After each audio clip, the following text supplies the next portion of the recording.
آپ نے مشہور واقعہ سنا ہوگا، بڑا مشہور واقعہ، کہ ایک بندہ نوجوان مرنے کے قریب پہنچ گیا، حالت نزاع اسے کہتے ہیں، حالت نزاع، اب اس کی جان نہیں نکل رہی تھی. اور عزیز طلبہ، حالت نزاع جو ہے وہ اس کی تکلیف کا اندازہ کوئی بندہ نہیں کر سکتا. وہ جو کچھ بیت رہی نا اسے، وہ قیامت سے کم نہیں ہوتی جو اس وقت اس سے بیت. اس کا سانس نکل رہا ہوتا ہے، آتا ہے جاتا ہے، لیکن اس کی جان نہیں نکلتی. اتنا سخت مرحلہ ہوتا ہے جس کا اندازہ کوئی. صحابہ کرام آپ صلی اللہ علیہ وسلم کے پاس حاضر ہوئے کہ یا رسول اللہ، آپ کا ایک صحابی ہے، وہ مرنے کے قریب ہے لیکن اس کو موت نہیں آ رہی، بڑا ہی زیادہ تکلیف میں ہے، آپ جو ہے وہ آئیں.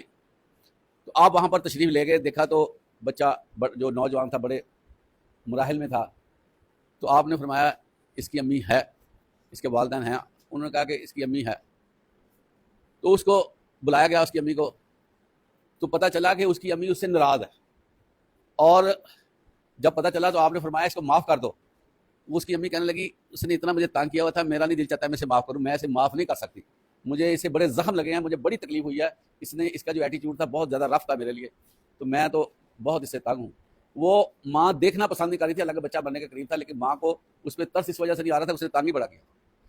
جب اس کی والدہ نے معاف نہ کیا تو آپ صلی اللہ علیہ وسلم نے فرمایا صحابہ کرام کو کہ لکڑیاں اکٹھی کرو تاکہ اس بندے کو جلا دیا جائے، تاکہ اس کی جان نکل جائے، فارغ ہو جائے. اب لکڑیاں اکٹھی کرنے کا عمل ہوا تو پھر والدہ کی ماں کی، اس کو کہتے ہیں مامتا، بیدار ہو گئی. اندر جو ماں تھی نا وہ باہر آ گئی. تو اس نے پھر کہا کہ میرے بیٹے کو جلایا نہ جائے، میں اس کو معاف کرتی ہوں. اللہ کے نبی نے بھی ایک نفسیاتی طور پر یہ کام کیا تھا کہ والدہ جو ہے وہ تھوڑا سا ایگری کر جائے معاف کرنے میں. چنانچہ والدہ نے اس کو معاف کیا اور اس کی روح پرواز کر گئی. عزیز طلبہ، بار بار آپ کو بتایا جاتا ہے اللہ نے اپنے جنت میں ایک دروازہ بنایا ہے جس کو باپ کے نام پہ منسوب کیا گیا ہے. جہنم کے 7 دروازے ہیں، جنت کے 8 دروازے ہیں. 8واں دروازہ باپ کے نام کا ہے.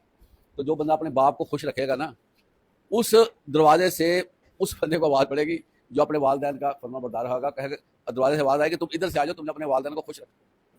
اسی طرح عزیز طلبہ، آپ نے وہ مشہور حدیث بھی سنی ہے الجنت تحت اقدام الامہات، جنت ماؤں کے قدموں تلے ہے. اور پھر آپ نے وہ مشہور حدیث بھی سنی ہوگی، ایک صحابی آیا آپ کے پاس، عرض کرنے لگا یا رسول اللہ صلی اللہ علیہ وسلم مجھے بتائیے کہ مجھ پر سب سے زیادہ حق کس کا ہے.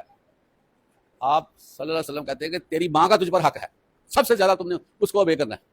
اور اس کے دماغ میں پھر بات آئی کہ اس کے بعد آپ نے فرمایا تیری ماں کا. 2 حق ہو گئے. تیسری دفعہ پوچھا کس کا، مزید بتائیں. وہ آپ فرماتے ہیں تیری ماں کا. 3 حق ماں کے بن گئے. پھر عرض کیا یا رسول اللہ صلی اللہ علیہ وسلم اب بتائیں اس کے بعد میرے پر کس کا حق ہے. تو اللہ کے نبی فرماتے ہیں تیرے باپ کا حق ہے. 3 حق ماں کے، 4تھا حق باپ کا.